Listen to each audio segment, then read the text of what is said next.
Samsung's follow-up to the Galaxy Fold gets an official render, SpongeBob SquarePants goes back to the beginning with a new spin-off, and Netflix gives fans of UPN Shows of old a reason to get excited. That and so much more in this week's End of the Week Mashup.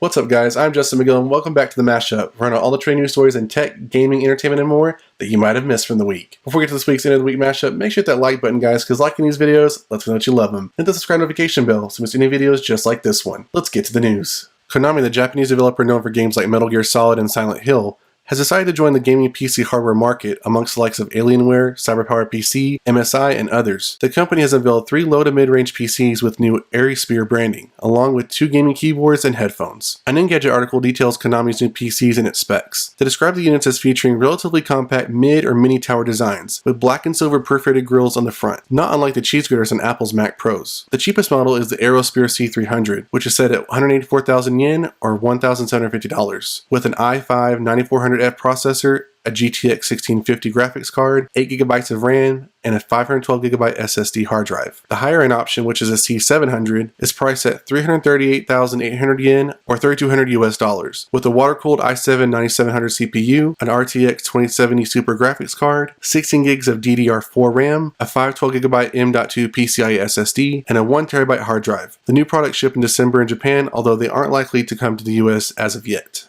A new Green Hornet animated series from Kevin Smith is said to be in development. Set in the modern-day Century City, the project will be more family-oriented, centering around the son of the original Green Hornet and the daughter of the original hero's right-hand man, Kato. In a statement to Deadline about the project, Smith said, "It's an honor to escort the legendary Green Hornet and Kato into their very own animated series for the first time in the rich history of these iconic pop culture characters. We'll be telling a tale of 2 Hornets, past and future, that spans generations and draws inspiration from a lifetime spent watching classic cartoons and amazing animation like Batman the Animated Series, Heavy Metal, and Super Friends." SpongeBob SquarePants has been around for 2 decades, and while there doesn't seem to be any signs of slowing down for the SpongeBob crew, especially with the new movie, the SpongeBob movie Sponge on the Run, coming to PVOD then CBS All Access in 2021, the world of SpongeBob is going to get a bit bigger with its first official spin-off, Camp Coral: SpongeBob's Underyears. Coming to CBS All Access in 2021, Camp Coral will focus on SpongeBob and his friends as they head away to sleepaway camp. The group will spend their time building underwater campfires, catching jellyfish, and swimming in Lake Yucky Muck as the craziest camp in the kelp forest. Camp Coral will utilize 3D animation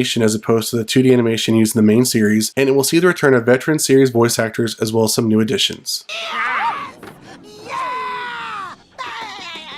Netflix has acquired the rights to 7 former UPN Black sitcoms. The streaming service has grabbed the rights to Moesha, Sister Sister, The Game, Girlfriends, The Parkers, Half and Half, and One on One. Moesha, which starred Brandy Norwood and ran for 6 seasons on UPN, will debut on Netflix Saturday. The first 3 seasons of The Game, which ran for 9 years in total, will debut on August 15th. Popular 90s sitcom Sister Sister will debut on Netflix starting September 1st. The series began on ABC before moving over to the WB, airing for 6 seasons total. Girlfriends, which stars Blackish lead Tracy Ellis Ross, ran for 9 seasons and 172 episodes, and is one of the longer-running live-action sitcoms. The Parkers, Half and Half, and One on One will debut in October. The Parkers was a spin-off of Moesha that starred Monique and Countess Vaughn. Ooh, that's good. Variety reported this week that Netflix and Ubisoft have teamed up for an anime series adaptation of the video game Splinter. Derek Kolstad, best known for his work writing the John Wick film franchise, will serve as writer and executive producer on the series. According to sources, the series has received a 2-season, 16-episode order at the streaming service. The first Splinter game was released in 2002 and follows former U.S. Navy SEAL Sam Fisher, after he was recruited by the NSA to work for the mysterious Third Echelon Division within the agency. The game sees Fisher engage in a number of Black Ops missions employing stealth and military tactics. Tom's Guide reported this week that a series of official renders for the upcoming Galaxy Z Fold 2 have been revealed. Images of the renders come from MySmartPrice via Ishan Agarwal on Twitter. From the picture, you can see the 2 colors known as Mystic Bronze and Mystic Black, both of which have been offered on the Galaxy Note 20. The phone's front cover sports a 6.23-inch display, significantly larger than the 4.6 external display on the original Galaxy Fold. In order to keep a camera on the front of the phone without needing a huge bezel, the Z Fold 2 uses a punch hole notch. From the back, we can see the power button on the side of the phone, which looks to host another capacitive fingerprint sensor. The rear camera block looks to contain 3 sensors and a flash. Other rumors have stated that these cameras will be a 12-megapixel main sensor, a 12-megapixel ultra-wide sensor, and a 64-megapixel telephoto sensor, the same set of cameras you'd find in the Galaxy S20. Connecting these 2 halves looks to be a curved hinge, which looks much smoother than the angular hinge on the Galaxy Fold. Since the original Fold struggled to keep debris out of its internal mechanisms, causing significant damage to the phone, it looks like Samsung's figured a way to fix that problem with a different hinge design. The bezels of the internal display look to have been shrunk compared to the first Fold also. That's likely what has allowed Samsung to increase the display from 7.3 inches to 7.7 inches.